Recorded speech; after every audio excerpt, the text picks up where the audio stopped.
100 गलतियों तक मैं इसे माफ कर दूंगा। इसलिए कहा जाता है कि भगवान 100 गलतियां माफ करते हुए इंसान में थोड़ा एक छोटा सा प्रसंग, एक छोटा सा हिस्सा लेकर उसका हिंदुता ध्यान रखिए। आप सभी को मैं राम राम, हर हर महादेव। श्री कृष्ण वंदे जगत गुरु। महाभारत का गीता जी का मूल मंत्र, जैसा कि हमने कहा था आपको कि हम सीरीज शुरू कर रहे हैं गीता जी का एक डोज हर रोज। तो उसी कड़ी में हम रोज एक श्लोक, उसका अर्थ एक शॉर्ट में यूट्यूब पर डाल रहे हैं। आप वहां जाकर देख सकते हैं। मुझे विश्वास आप देख रहे होंगे, क्योंकि एक ज्ञान है। मैंने आपको कहा था कि गीता जी का ज्ञान आपको आपके निजी जीवन में मार्गदर्शित करेगा। स्वयं श्री कृष्ण आप पे मुसीबत में भी होंगे तो आपको मार्गदर्शित करेंगे। तो मैंने जो आपको कही थी कि कृष्ण और कृष्णा, हम जल्द इस वीडियो लेके आने वाले हैं कि क्या सही है और क्या गलत। जो आपको सही लगे आपको कीजिएगा, और मेरा फर्ज है आपको बताना। मैं आपको बताऊंगा जल्द ही, आपको एक वीडियो के माध्यम से ये बताया जाएगा। तो शुरू करते हैं। एक छोटी सी नई चीज है, वही गीता जी का एक डोज हर रोज। पर मुझे मेरे दोस्त ने कहा कि निखिल, जो सीरीज आई है आपने गीता जी का एक डोज हर रोज, इससे बहुत अच्छी है, पर एक प्रसंग पूरा होता तो कितना अच्छा होता, ताकि हम कड़ी से कड़ी जोड़कर उस समझ सकें, उस अपने जीवन में उतार सकें। मैं चाहा बहुत तो अच्छा था, तो क्या करें, मैं क्या वीडियो बनाते हैं। ये जो चल रहा है श्लोक का एक शॉर्ट हर रोज जो आपके सामने प्रस्तुत कर रहे हैं वो चलता रहेगा, पर इसके साथ में थोड़ा सा अलग हम आपको गीता जी के श्लोकों का एक छोटा सा प्रसंग, एक छोटा सा हिस्सा लेकर उसका हिंदी अर्थ आपके सामने रखेंगे। श्लोक आप वहाँ जाके देख सकते हैं। इससे पहले आपको छोटी बात बता दूं कि आपको आगे वीडियो में कुछ छोटे सरप्राइज मिलेंगे, आपको जानने के लिए मिलेंगे। कल्पना आप बता चुका हूं क्या करना है, वहीं चलते हैं।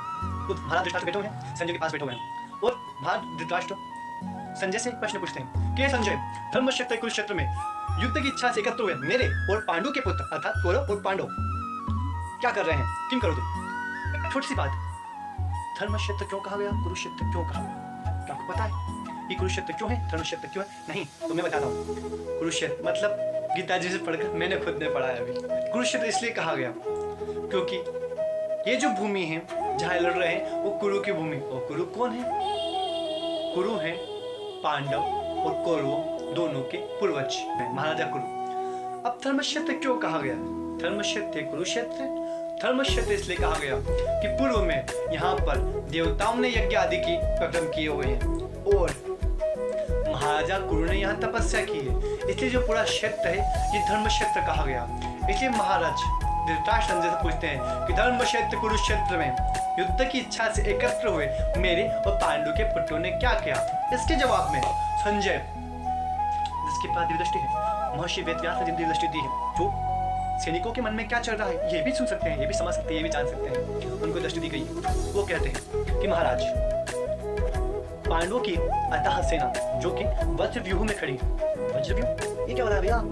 वज्र व्यूह समझते हैं, व्यूह व्यूह व्यूह, हाँ हम सबको बताया व्यूह, जो कि इसमें अभिमन्यु जी बात कहते हैं चक्रव्यूह, इसका आपको पता है, बाद में बात करेंगे। वज्र व्यूह क्या है? वज्र किसको कहते हैं? इंद्रदेव का जो अस्त्र है वो है वज्र।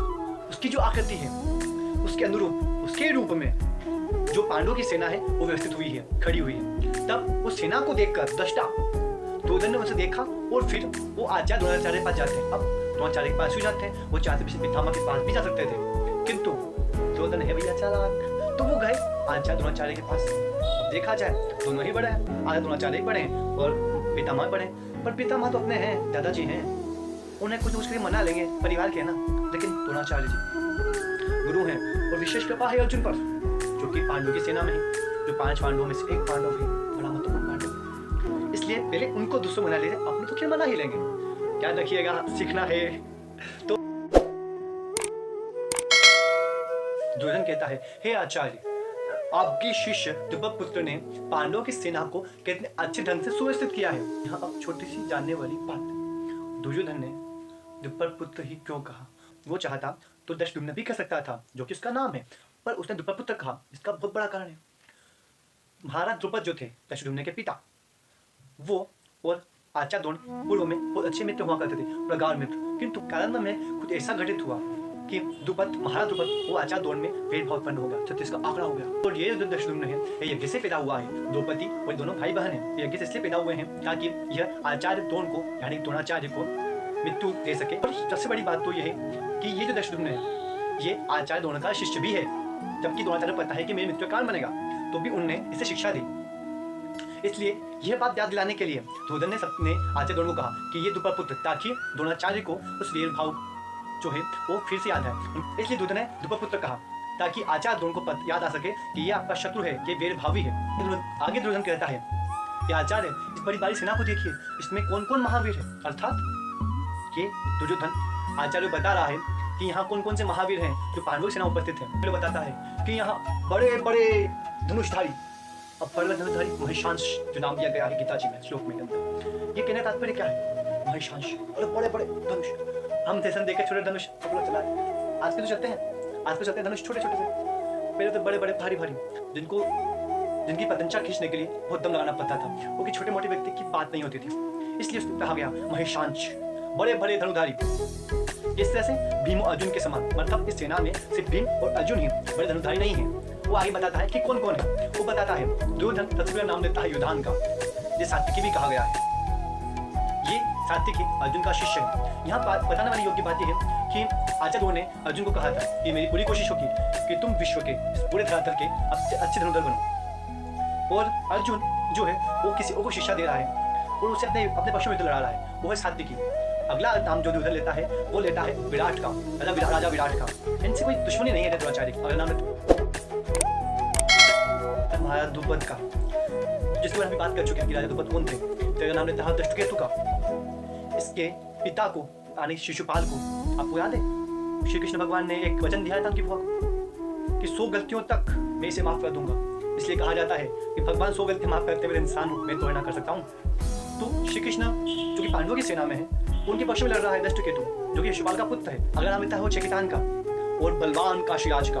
इसके अलावा पुरजित और कुंती भोज और मनुष्यों में शैब्य तो मोजाज और सुभद्रा के पुत्र अभिमन्यु और द्रौपदी के 5 पुत्र, ये सब के सब पांडवों की सेना में अर्थात हमारे पक्ष में युद्ध लड़ रहे हैं। तो आप इनसे सावधान रहेगा क्योंकि सब बड़े बड़े महाशूरवीर हैं। यहाँ तक गीता जी के पहले अध्याय से 6वें अध्याय तक का जो सारा था हिंदी में मैंने आपको बताने की कोशिश की है। आगे भी हम और जो प्रसंग होंगे उन्हें पूर्ण करने की आखिर चेष्टा करेंगे। तो आखिर में थोड़ी सी बात, जैसा मैंने आपको कहा था कि हम आपको कुछ बताएंगे।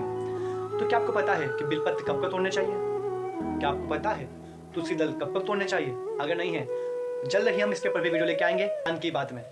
जब तक के लिए हर महादेव, श्री कृष्ण, वंदे जगद्गुरु।